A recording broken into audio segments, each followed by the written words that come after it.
yung bumagsak na tubig in the last week is the equivalent of 1 month's rainfall.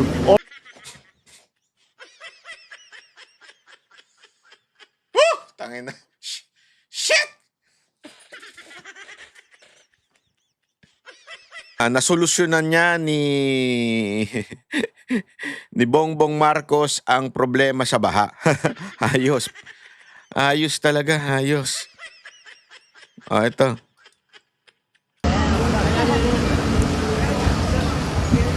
First time na nangyari rito.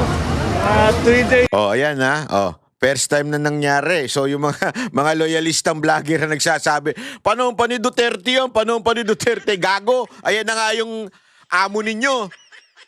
Yan na yung boss ninyo. Boss, yan ba boss ninyo o si Romualdez? O baka naman si Auntie Claire? Ay. May alam ako. Meron ako narinig na conversation.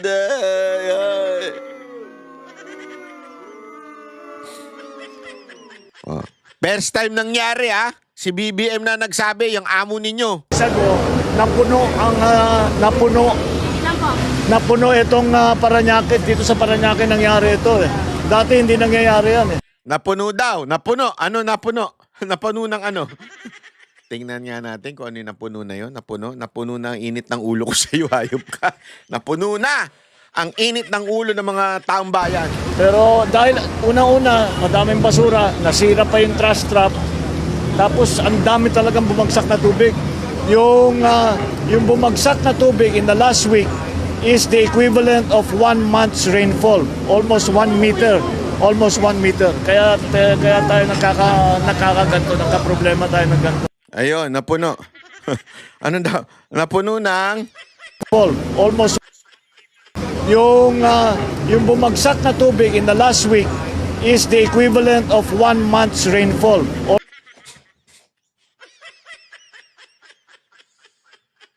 Tangina. Shit!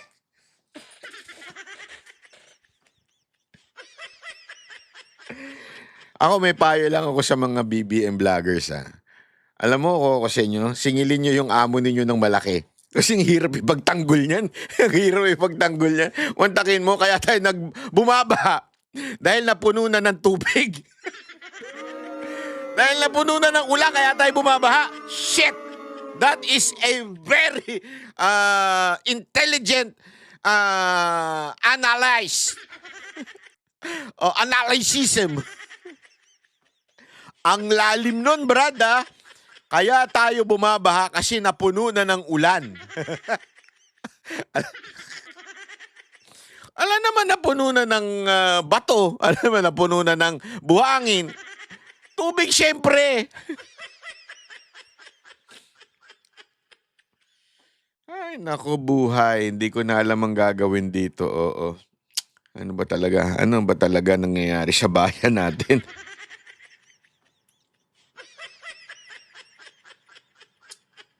Ewan ko, pero kumbaga nga ganitong mga sitwasyon talagang ikaiinit ng ulo mo, brad, no? Ikaiinit talaga ng ulo mo, Kasi, inaasahan natin sa presidente yung kahit papaano magandang dahilan. Bakit bumaha? Maaaring sabihin niya dahil siguro yung mga basura nanggaling dito kaya pipigilan natin yung lalagyan natin dito ng harang para sa basura na yan o di kaya magkakaroon tayo ng mas malaking penalty pagka etong basura na nanggagaling sa mga katabing mga barangay. Alam mo yun, sana ganun 'di ba? Tapos kasi nasira yung mga kung ano mga flood control dyan, sana sisiguraduhin natin na magagawa ito in the next few days. Sisiguraduhin natin. Sana ganun di ba? Kasi that's hindi natin mapipigilan ng ang klima. Hindi natin mapipigilan ang mga disaster sa ating bansa. Hindi natin mapipigilan yan. Sabi nga, di ba, act of God yan, di ba? So, ibig sabihin, talagang mahirap pigilan yan. But, we can do something about it. Di ba? pwede nating yung response natin maaga-aga, maayos-ayos, sisiguraduhin, malinis, ganito, harang, maayos, may net, ganyan-ganyan. Sana ganun. Hindi yung biglang ang sagot sa iyo ng isang presidente na sana susolusyon ng problema natin. Hindi kaya bumaba kasi madami ang patak ng tubig. Isang buwan na kasi yan eh, yung tubig na yan, sabay-sabay bumagsak, kaya binaha.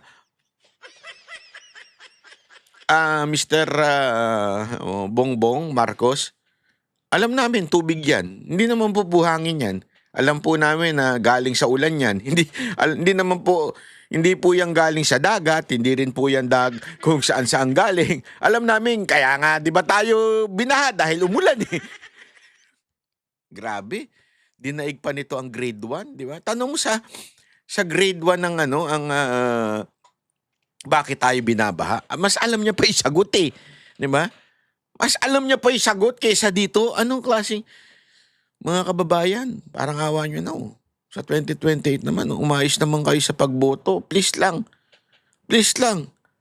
I mean, o sige, kung ito. Kunwari lang ayaw nyo si BP Sara Duterte. Kung ayaw nyo lang, pero imposible kasi karamihan na gusto siya. Kung ayaw nyo lang, pwede ba wag naman tayong boboto ng ganito? I mean, yung someone na, oo, hindi mga Duterte, pero someone na hindi lutang, hindi, ewan kung anong tawag mo dito. Pwede naman tayong kumukuha ng medyo matali-talino ng konti. Merong hands-on experience na ginagawa. Hindi ito. Bihira naman kayo, oo. Almost 1 meter. Almost 1 meter. Kaya tayo nakakaganto, nagka-problema tayo ng ganto. Anyway, you see the problem for yourself. All right, thank you. Ay, nako, grabe. Ewan ko.